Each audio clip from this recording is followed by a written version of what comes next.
This is Spectrum. Alternative medicine, homeopathy, secrets, society, hypnosis, the paranormal, alternative energy, UFO, abduction, the weird, the wild, and the wonderful. With your hosts, Tom Theophanis and Scott Jordan.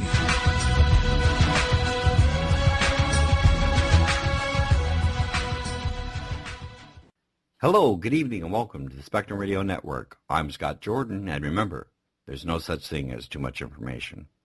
Hey guys, how you doing? It's been a while. Haven't talked to anybody. Haven't had any interviews in a while because I've been working 12-hour shifts in my real-life job. But we're back, and we have a guest today. His name is Gerry Cannon. He spent over 20 years experiencing synchronistic events that's led him on a search for Atlantis, the Ark of the Covenant, and a possible second Sphinx on the Giza Plateau. Gerry was born in April 6, 1935, in the East End of London, UK. Early in Gerry's life, he was conscripted, like many British subjects, to serve 2 years in the military, and he went to the Canal Zone in Egypt for 1 year as a photographer. In his life, Gerry's worked in several businesses, including buying and selling used clothing. His main business was antique reproduction shops and an auction gallery. He became involved with a Mormon scientist who invented a method to manufacture cement 8 times harder than normal, which he promoted in the UK in 1991. Gerry became involved in a paranormal search for the lost Ark of the Covenant, which caused him and his wife Mary to move to southern Spain. During many trips to Egypt, he made friends with the archaeological officials of the Giza Plateau, Lower and Upper Egypt, and also Luxor. Gerry discovered a Sphinx-shaped limestone mound in the western desert that resembled the Sphinx of the Giza Plateau. He also found what he thinks is a second Sphinx on the Giza Plateau that has yet to be unearthed. According to his research, years of searching and synchronistic and psychic events, Gerry now thinks that he's found the cave where the Ark of the Covenant has been buried under the sand for millennia. Let's welcome Gerry Cannon. Hello, Gerry. Hi. Nice to have you on the show. Thanks for having me. It's my pleasure. It's my pleasure. Remember, I'm talking to you all the way from Spain and Europe. We're a long way away from Canada. Ah, that's true. That's true. Bit of a hop, skip, and a jump. How would you like to start? Well, let me first tell you about the Ark of the Covenant, although many of you are probably aware of these facts. It was made during the time when Moses led the children of Israel on an exodus from slavery in Egypt, which according to many scholars was around 1450 BC. However, some Hebrew scholars dated it at 1350 BC, but no one knows the exact date anyway. It was made to house the Ten Commandments written by the finger of God, so the Bible says, on 2 tablets of stone, which were given by God to Moses on a mountain in Sinai called Horeb. And nobody knows where that actually is now anyway. The ark was made under the guidance of a guy named Bezalel, who was a son of Ur. It's described in Exodus chapters 25, verses 10 to 22, so it's quite a little story. The box of the ark was made with acacia wood, which is a very hard wood that no insects can penetrate. Beaten gold was covered the inside and outside of the box, which I presume would make the box last indefinitely so as to preserve its contents. The dimensions of the box were described as being 2.5 cubits in length by 1.5 cubit in height by 1.5 cubits in width, and a cubit's around 18 inches, so you can work that out.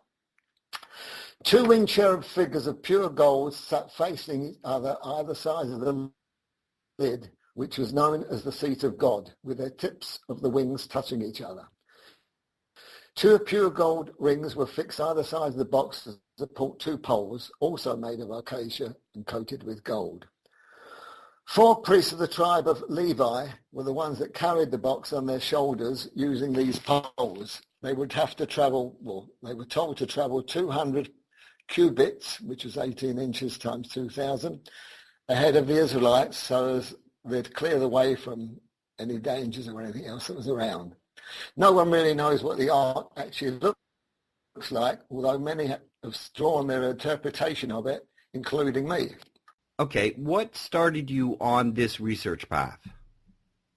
Well, perhaps my story should begin after I was involved in a serious automobile accident. Fortunately, no one in either car was hurt at all.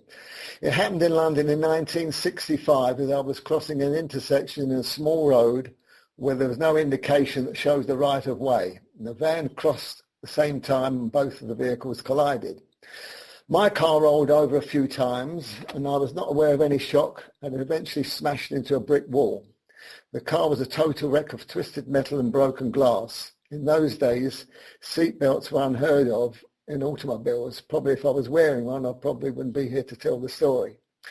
I simply crawled out through the window without a scratch on me, and after the accident, I heard the comments of passers-by saying, "Wow, whoever was in that vehicle must surely be dead." Still stunned, I asked one of the people to slap me on the back to make sure I was not a ghost standing next to him, as I thought I might have been dead. 2 passengers of the van were detained in hospital with minor injuries and shock, but were released after a few days. Although the police arrived, neither of the parties were prosecuted and there was no road signs posted.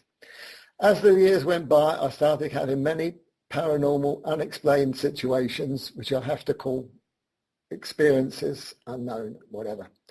The list of events are too numerous to relate at this time. For that and other reasons, I believe that I have been contacted by some psychic energy to find the Ark of the Covenant, which is what I'll be speaking about. Okay. Let me talk about the Old Testament first, though. All right, let's talk about that. Okay, in chapter 1 in Genesis, it mentioned that in the beginning God created heaven and earth and all that's in it, including animals and mankind. It didn't mention the colour of their skin, although the women that they were born to them were fair. And Genesis mentions that the Nephilim, the Hebrew word translation of the word giants, that is Nephilim, bore the fair women children who became mighty men. You may have known them as the Anunnaki. The same derives from the word in Hebrew of Anak. It is written in Numbers 13:33 actually, that we saw the Nephilim, the sons of the Anak, who became from the Nephilim. That's how it was described in the Bible. The Anunnaki were mentioned as distinguished men and also classed as sons of God. According to the claim of the author Zecharia Sitchin, you probably know him, who I often speak about, he interpreted the Sumerian myths and their gods.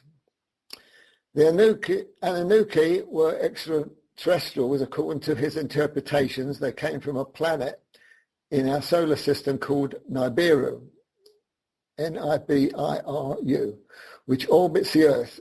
Due to this unusual orbit, Nibiru comes close to the sun, then goes back to the far reaches of the solar system, roughly 3,600 years. That's if Sitchin's account is to be believed. During the course of their history, the Anunnaki were forced to start looking for researchers and a home elsewhere on our solar system. Where the orbit of their home world, Nibiru, was closest to the sun, they found Earth.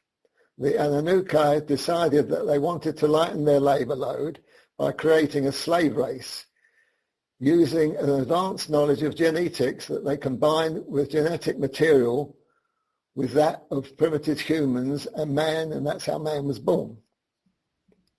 It's very interesting you say that because we had a guest on named William Brown, who is a molecular biologist and has evidence of genetic manipulation of humans. So that's very interesting. Yeah, it's interesting for me too. I'll have to listen in on that. However, my theory is that they could have landed and colonized on a continent in the Pacific Ocean, later to be known as Lemuria, and perhaps taught them how to live in harmony by giving them certain rules to live by, something like the godly 10 Commandments inscribed on stone or crystal tablets, and they house them in a special container stored in a pyramid-shaped structure with the entrance guarded by a pair of stone crouching figures, something like the Sphinxes.